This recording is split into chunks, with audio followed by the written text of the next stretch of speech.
Constipation आजकल सबसे ज़्यादा लोग इस संसार में अगर व्यथित हैं तो कॉन्स्टिपेशन से, कब्ज से हैं। इसको हिंदी में कब्ज कहते हैं। ये कॉन्स्टिपेशन किसी के द्वारा दी गई बीमारी नहीं है, स्वयं की जीवन प्रणाली से ही हमने इसको किया है। सबसे ज़्यादा इस पर रोल हमारा जो है खाने पीने का है।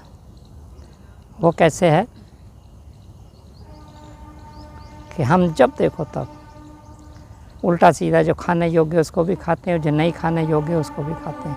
कब किस समय कितना खाना चाहिए हमको ये भी आभास नहीं है, किस समय क्या खाना चाहिए इतना भी हम नहीं जानते हैं। लिहाजा विभिन्न प्रकार की बीमारियां जब हमारे शरीर पर कब्जा करने लगती हैं, कब्जा अच्छा नहीं होता।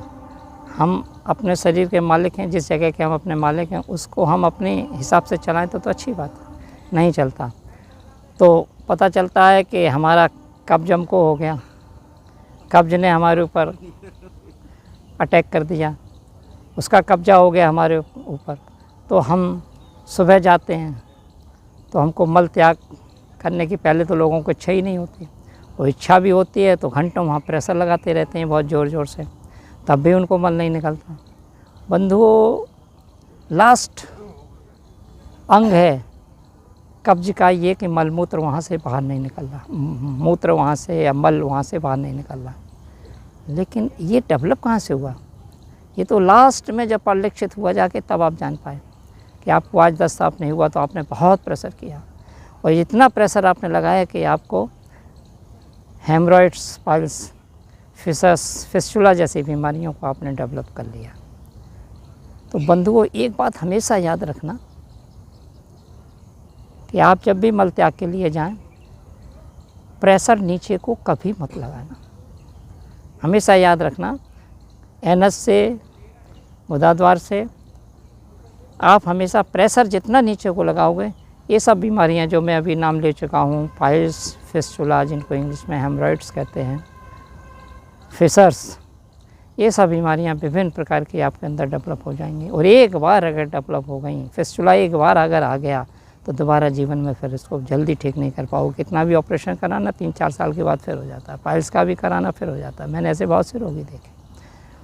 उस समय आपको क्या करना है, एक क्रिया छोटी सी यहीं बता देता हूँ आपको।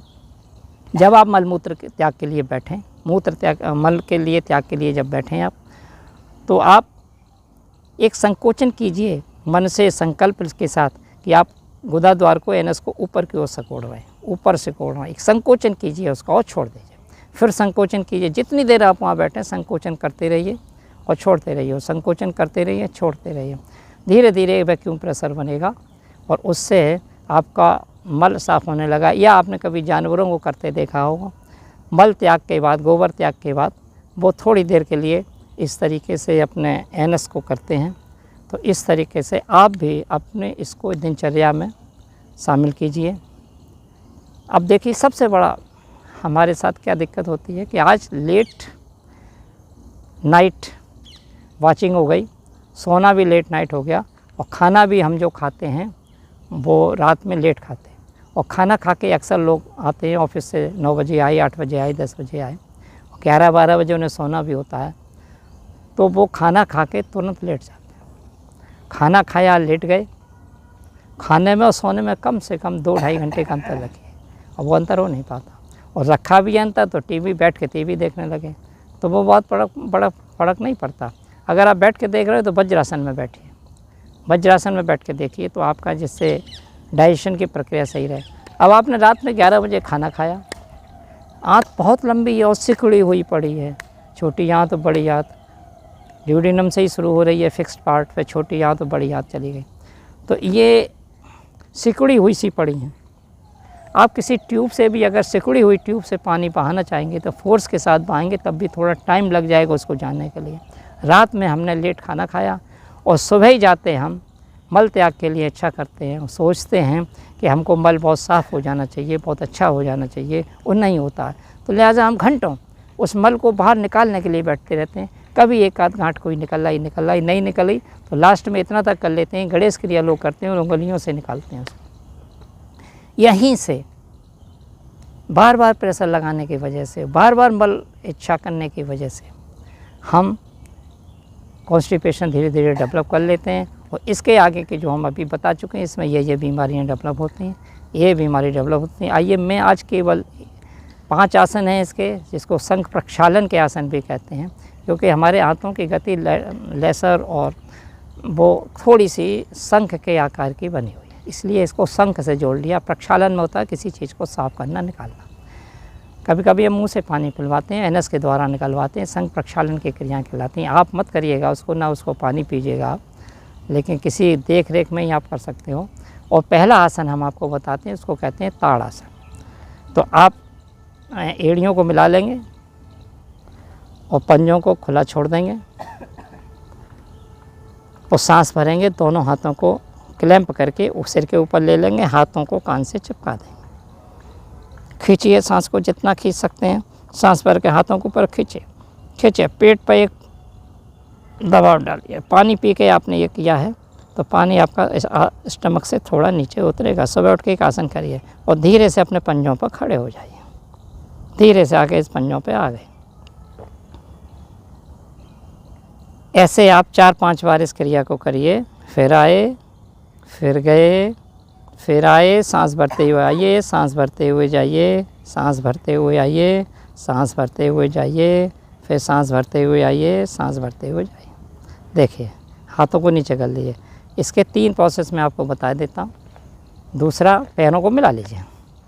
ताड़ासन ही चल रहा है, दोनों पैरों को आपने मिला लिया। ऊर्ध्व ताड़ासन, दोनों हाथों को ऊर्ध्व करके हाथों को पलट दिया।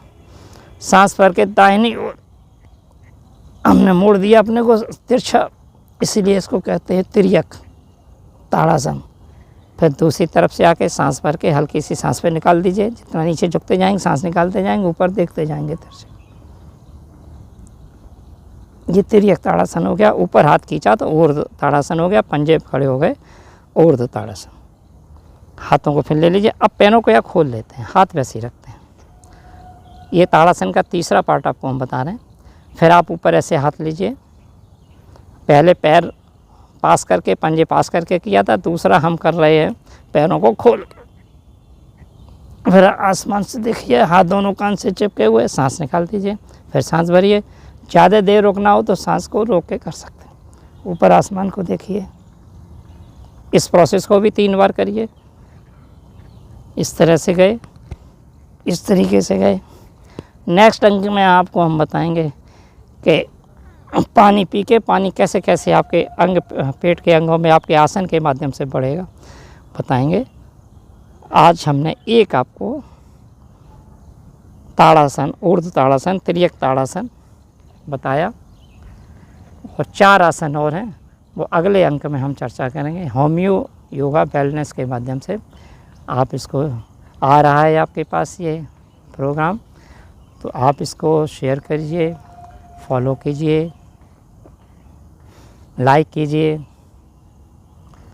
और साथ में कभी कभी मैं होम्योपैथिक मेडिसिन भी आपको बता दिए करूँगा। नेक्स्ट अंक में आप होम्योपैथिक मेडिसिन से भी रूबरू होंगे। ओम